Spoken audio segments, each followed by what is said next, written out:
Merasa salah ambil jurusan, cukup lakukan ini ya. Memilih jurusan adalah salah satu keputusan terbesar dalam hidup karena dapat mempengaruhi karir kita ke depannya. Bisa masuk di jurusan yang kita suka, kemudian bekerja sesuai dengan passion merupakan keinginan semua orang.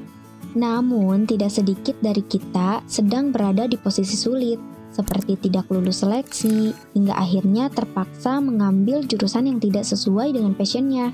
Di fase ini, ada orang yang bisa menerima kenyataan dan berhasil melewatinya dengan baik. Namun, ada juga yang tersiksa dengan keadaan tersebut, mulai dari merasa tidak nyambung dengan perkuliahan, hingga akhirnya tidak sempat mengembangkan potensi diri. Bahkan sudah kepikiran untuk pindah jurusan saja. Jadi, apa sih dampak buruk dari salah jurusan?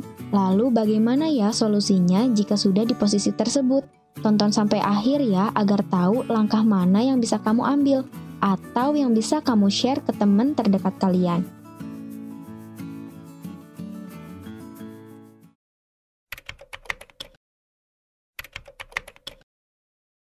Selain karena tidak lulus saat ikut seleksi jurusan yang diminati, sebenarnya penyebab orang salah memilih jurusan dipengaruhi oleh beberapa faktor lain juga. Misalnya, memilih jurusan yang bukan karena kemauan diri sendiri. Entah itu karena perintah orang tua, ikut-ikutan teman, atau bahkan demi gengsi. Kurangnya pemahaman minat ini bisa membuat kita memilih jurusan hanya berdasar pendapat orang lain. Ada juga yang memang asal memilih jurusan sedari awal, tanpa tahu mata kuliah apa yang akan dipelajari dan bagaimana peluang karir setelah lulus. Padahal, salah jurusan memiliki beberapa dampak negatif loh, seperti kurangnya motivasi dan kepuasan diri. Ketika jurusan yang kita pilih tidak sesuai dengan minat dan bakat, itu bisa membuat hilangnya motivasi dalam belajar. Hal ini dapat mengarah pada kejenuhan, rasa tidak puas, dan akhirnya berdampak pada kinerja akademik yang buruk. Bahkan bisa menyebabkan tingkat stres yang tinggi, seperti kecemasan dan depresi. Itu karena beban tugas menjadi terasa berat. Lalu, bagaimana cara mengatasinya jika sudah terlanjur di posisi tersebut? Hal yang bisa kita lakukan pertama kali adalah memastikan apakah sudah benar-benar salah jurusan, karena bisa jadi itu hanya perasaan panik ketika belum bisa beradaptasi dengan mata kuliah yang diberikan. Bisa juga karena belum bisa beradaptasi dengan lingkungan kampus, seperti belum menemukan teman yang cocok, cara mengajar dosen yang membosankan, atau bahkan berada di lingkungan yang toksik.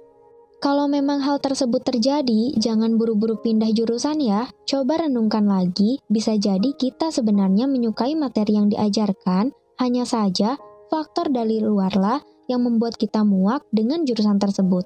Cobalah bertanya kepada kakak tingkat, jika perlu diskusikan dengan dosen pembimbing.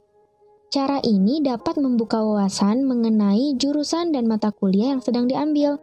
Sebelum memutuskan pindah jurusan, kita harus berpikir secara matang dan memastikan bahwa itu adalah keputusan yang terbaik. Sebab, pindah jurusan adalah sebuah pilihan yang mengandung risiko. Belum tentu kita akan lebih betah di jurusan yang baru. Selain itu, juga perlu biaya tambahan. Pindah jurusan membuat kita harus memulai lagi dari awal, dan keterlambatan lulus dibandingkan teman-teman seangkatan.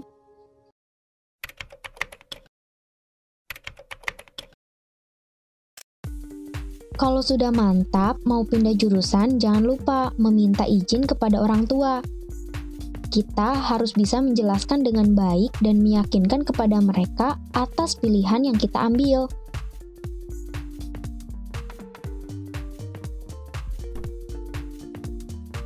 Selanjutnya, cek lagi apa saja persyaratan untuk pindah jurusan. Rata-rata universitas mempunyai peraturan minimal telah belajar 2-6 semester sebelum bisa berpindah jurusan. Pastikan juga persyaratan IPK, surat rekomendasi dari kepala jurusan, dan administrasi yang sudah terlengkapi. Selain pindah jurusan, ada juga pilihan untuk double degree. Kita bisa mengambil kuliah lagi dengan jurusan yang sesuai dengan minat. Program ini dapat memberikan gelar ganda pada satu periode.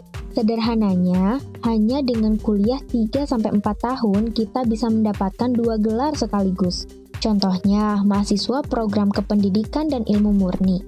Misalnya, Kita kuliah di jurusan pendidikan ekonomi, kemudian di semester akhir ingin menambah mata kuliah di jurusan ekonomi, ataupun sebaliknya. Hanya saja beberapa universitas yang menawarkan double degree secara terbuka, tentunya dengan ketentuan yang sudah diatur secara spesifik. Cek dulu ya, apakah universitas kita sudah menyediakan program ini atau belum. Yang perlu diingat, jika mengambil pilihan ini, kuliah pada dua jurusan secara bersamaan bukanlah hal yang mudah loh. Kita harus mampu mengatur waktu agar tidak ada jadwal kuliah yang berbenturan. Jangan sampai tugas kuliah menjadi terbengkalai, bahkan kehidupan kita di luar kampus menjadi kacau balau.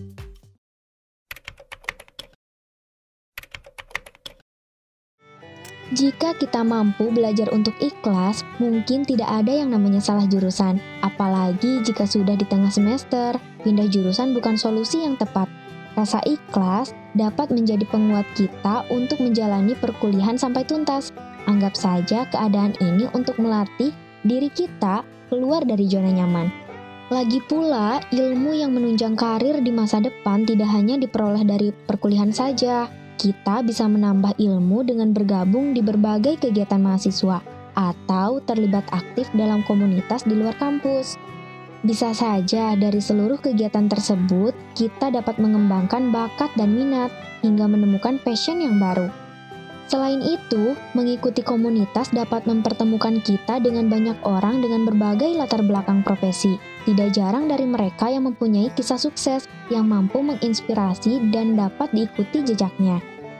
Menambah ilmu di luar kuliah juga bisa melalui kursus atau workshop. Di zaman sekarang tidak sulit untuk menemukan kursus untuk meningkatkan soft skill yang kita miliki.